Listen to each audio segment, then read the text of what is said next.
பத்திரிகைகளை சந்திச்சு பேசலாம். வீடு வந்துருச்சு, நாங்க எல்லாமே டெலிகாஸ்ட் ஆயிடுச்சு, மக்கள் எல்லாருமே பாத்துக்கிட்டு இருந்தாங்க. அதெல்லாமே இருக்கு. ஏன் செய்தியாளர்கள் சந்திக்கிறத அவர் தவிர்க்கிறார்? செய்தியாளர்கள் ஏன் சந்திக்கணும்? இல்ல, நிறைய கேள்விகள் இருக்குல்ல, மக்களோட கேள்விகள். இப்போ இந்த 30 நாள் அந்த கேள்விகளை நீங்க திமுக பத்தி கேட்க மாட்டேன்றீங்க? அவங்க பத்திரிகையாளர் சந்திக்கிறாங்களே, எத்தனை பேர் கேட்டீங்க? எத்தனை பேர் கரூர் விவகாரம் தொடர்பாக எத்தனை கேள்விகள் ஐயா ஸ்டாலின் அவர்களை பார்த்து நீங்க கேள்வி எல்லா மீடியாவும் கேட்டிருக்காங்க. நீங்க கேட்டீங்களா? கேட்டிருக்கோம். எத்தனை பேர் கேட்டீங்க? ஐயா அனைத்து பெண்களுக்கும் 1000 ரூபாய் கொடுக்கலன்னு ஐயா ஸ்டாலினை பத்தி கேட்டீங்களா? மாணவர்களுக்கு கல்வி கடனை தள்ளுபடி செய்கிறோம் என்று நீங்க சொன்னீங்களே, தள்ளுபடி பண்ணீங்களா? ஏன் யாரும் கேள்வி கேட்க மாட்டேன்றீங்க? பழைய ஓய்வூதிய திட்டத்தை நாங்க நடைமுறைப்படுத்துறோம் அப்படின்னு சொன்னாங்கல்ல, ஏங்க நடைமுறைப்படுத்தல யாராவது கேட்டீங்களா? பரந்தூர்ல இருங்க, பரந்தூர்ல 1500 நாட்களாக விவசாயிகள் போராடி கொண்டிருக்காங்க. ஐயா ஸ்டாலின் அவர்களே, கரூருக்கு இரவோடு இரவாக நீங்க போறீங்க, பரந்தூர்ல அந்த விவசாயிகள் ஏங்க நீங்க பார்க்க மாட்டேன்றீங்கன்னு கேட்டீங்களா? அஜித்குமார் காவல்துறையால் அடித்து படுகொலை செய்யப்பட்ட அஜித்குமாருடைய வீட்டுக்கு ஐயா ஸ்டாலின் அவர்கள் ஏங்க போல அப்படின்னு நீங்க கேள்வி கேட்டீங்களா? ஆட்சியில் இருக்கின்ற ஆட்சியாளர்களை பார்த்து கேள்வி கேட்பதாங்க துணிச்சலே. எந்த பத்திரிகை, எந்த ஊடகம் ஆட்சியாளர்களை பார்த்து கேள்வி கேக்குது? பொன்முடி அவர்கள் கோடி ஊழல் பண்ணிருக்காரு. நேரு அவர்கள் என்ன கணக்குன்னு எனக்கு தெரியல, ஒரு வேலைக்கு 25 லட்சம் 30 லட்சம் வாங்குறாரு. 2500 மேற்பட்டவரோட அவர் பணம் வாங்கிருக்கதா சொல்றாங்க. அது வந்து பெருக்குனா எத்தனை கோடி எனக்கு கணக்கு சொல்றாங்க. அதான் செவிவெளி செய்தியா தானே எல்லாமே இருக்கு.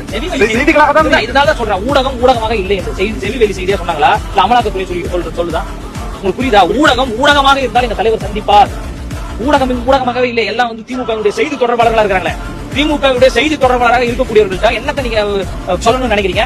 அதாவது கேப்டன் விஜயகாந்த் அவர்களை போன்று நீங்க வந்து கேலி சித்திரம் செய்து மீம்ஸ் செய்து அப்படியே தமிழக வெற்றி கழகத்தை வீழ்த்திடலாம், அண்ணன் விஜய் அவர்களை வீழ்த்திடலாம் நீங்க நினைக்கிறீங்க. அதுக்கு முன்னாடி விர்ச்சுவல் வாரியர்ஸ் ஒன்று இருக்கு. அந்த விர்ச்சுவல் வாரியர்ஸே உங்களால் முதல்ல எதிர்கொள்ள முடியாது.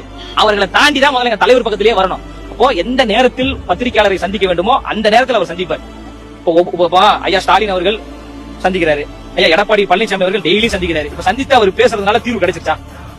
எல்லா செய்தி நிறுவனமும் அவர் பேசக்கூடிய செய்தியை நீங்க ஒளிபரப்பு பண்ணிட்டீங்களா? எங்க சட்டமன்றத்துல எதிர்கட்சி தலைவர் பேசினா லைவ் கட் ஆயிருது, முதலமைச்சர் பேசினா 10 நிமிஷம் லைவ் மட்டும் வருது. இதை வந்து நீங்க கேள்வி கேளுங்க. இதுவே தானே அதிமுக ஆட்சியிலும் இதுதானே நடந்தது. நான் 2 ஆட்சி தாங்க சொல்றேன். நாங்க அதிமுக ஜிங்சா கடிச்சிட்டு இருக்கோம். அதிமுகவை வீழ்த்தணும், திமுகவை வீழ்த்தணும் தான் நம்ம சொல்றோம்.